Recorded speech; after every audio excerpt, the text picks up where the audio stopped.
जागतिक महिला दिनाच्या निमित्ताने 8 मार्चला विविध कार्यक्रमांचे आयोजन होत असतं, पण त्याचबरोबर यंदाच्या वर्षी राज्याचे मुख्यमंत्री फडणवीस साहेब, राज्याचे उपमुख्यमंत्री आदरणीय एकनाथजी शिंदे साहेब आणि उपमुख्यमंत्री अजितदादा यांच्या उपस्थितीमध्ये विविध कार्यक्रम होणार आहेत। त्याचबरोबर सभागृहामध्ये सुद्धा सभागृहाचे अध्यक्ष महोदय असतील, सभापती महोदय असतील यांच्या सूचनेनुसार, परवानगीनुसार एक विशेष सत्र महिला दिनाच्या निमित्ताने सुद्धा आयोजित होणार आहे।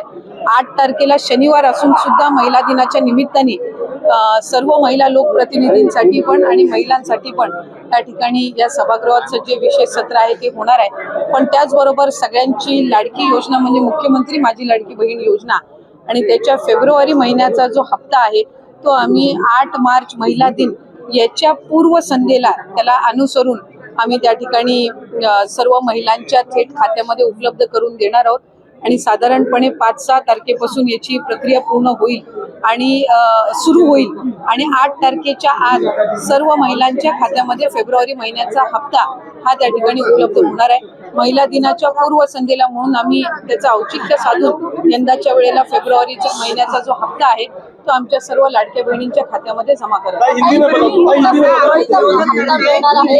नोव्हेंबरपर्यंत 80 लाख महिला ज्या आहेत ते या योजनेतून वगळल्या जातील त्याचा विरोधकांचा आरोप आहे। विरोधक हे सुरुवातीपासून आरोप करतच आलेले आहेत। आम्ही साधारणपणे जवळपास 2.5 कोटी महिलांपर्यंत आम्ही पोहोचू शकलेलो आहोत। गेल्या महिन्यामध्ये सुद्धा जवळपास 2 कोटी 35 लक्ष 2 कोटी 40 लक्ष इतक्या सुमारे महिलांच्या पर्यंत लाभ हा पोहोचलेला आहे। त्याच्यामुळे फेब्रुवारी महिन्यामध्ये सुद्धा साधारणपणे आपला जे लाभार्थी आहेत लाडक्या बहिणीचे ते तशाच पद्धतीने राहणार आहेत। विरोधक सुरुवातीपासून त्या संबंधितला जो आरोप त्यांच्याकडून केला जातोय त्यांच्या खऱ्या अर्थानं नेहमीच सुरुवातीला ही योजना जाहीर झाल्यापासूनच त्यांना ही योजना खुपते आणि आता तर ज्या पद्धतीनं महिलांचा प्रतिसाद गेल्या 5-6 महिन्यापासून मिळत आलेला आहे त्यातून तर विरोधकांमध्ये एक नैराश्य या योजनेच्या संदर्भामध्ये पसरलेला आहे आणि तेच ते बहिणींच्या मध्ये पसरवण्याचा प्रयत्न करत आहे। पण हे महायुतीचं सरकार सक्षम आहे। आदरणीय मुख्यमंत्री देवेंद्रजी फडणवीस साहेब, उपमुख्यमंत्री एकनाथजी शिंदे साहेब आणि उपमुख्यमंत्री अजितदादा यांच्या नेतृत्वाखालचं असणारे महायुतीचं सरकार हे लाडकी बहीण योजना अशाच पद्धतीनं पुढे सुद्धा सक्षमपणे कार्यरत आणि यशस्वीरित्या आम्ही चालू ठेवणार।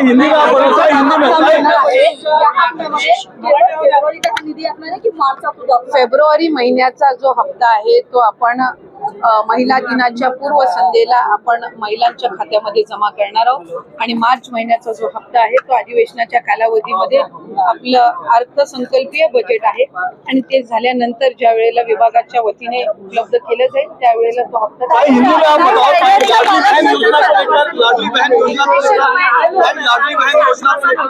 या अर्थसंकल्पात त्याची तरतूद 2100 रुपये अशी करण्यात येणार आहे त्याबद्दल काही नाही। साधारणपणे त्या संदर्भातला योग्य तो निर्णय राज्याचे मुख्यमंत्री आणि दोन्ही उपमुख्यमंत्री घेतील।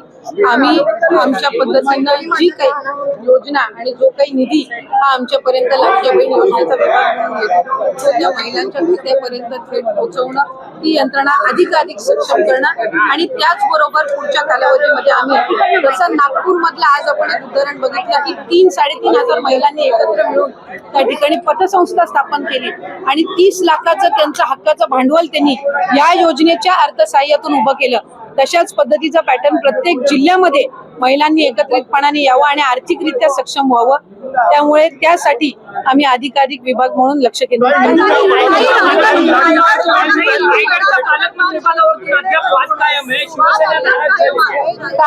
काल सन्माननीय मुख्यमंत्री देवेंद्र फडणवीस साहेब हे त्या ठिकाणी रायगड जिल्ह्यामध्ये होते। त्यांनी सांगितलेलं आहे की रायगड जिल्ह्याचं पालकमंत्री पद त्या संदर्भामध्ये योग्य तो निर्णय होईल आणि सध्या त्याचं पालकत्व जे आहेत ते राज्याचे मुख्यमंत्री आणि दोन्ही उपमुख्यमंत्री करत आहेत। त्यामुळे रायगड जिल्ह्याचा विकास हा कुठेही खंडित होऊ नये याची दक्षता ही त्यांनी निश्चितपणे घेतलेली आहे।